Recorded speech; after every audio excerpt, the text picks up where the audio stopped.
So yan guys, update tayo, update dito sa mga tanim natin. Yan, medyo nakaka-recover na sila. Yan o, nilalagyan namin silang ganito, yan o, para hindi matapakan. Yan o, nilalagyan namin sila ng mga tulos para nakikita. Siguro mga ilang araw pa lalagyan na namin to ng abono. Yan o.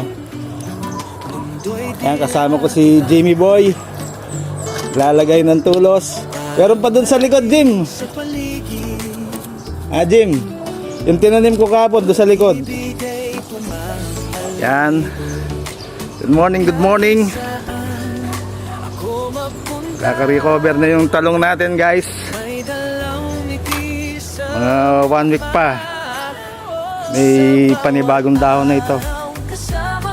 Yung tinanim kong malunggay parang natutuyo. Yan. Dahil sobrang init. Yan, wala pang umusbong na dahon. Buti pinuntahan ako ni pare ko, Jimmy Boy. Jimmy Boy. Hi! Hi, hi! Yan.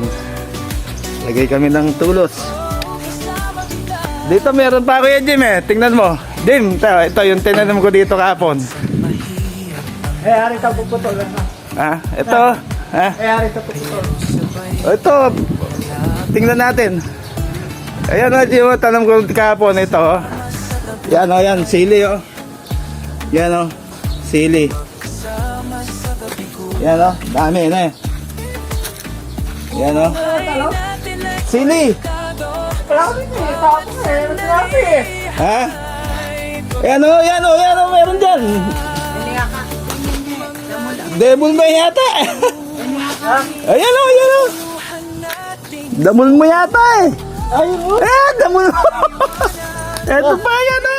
Ay pala Ayan o. Alam ko, hindi ko alam Ayan o, dito. Hindi ko alam. Di mo alam. Pininiakakit. Na. Alita mong dito kakaigeta na ideyo ko. Sayang yung sobra kong punla. Dito ko nilagay. Kahapon ko palang tinanim yan. Konting linis pa.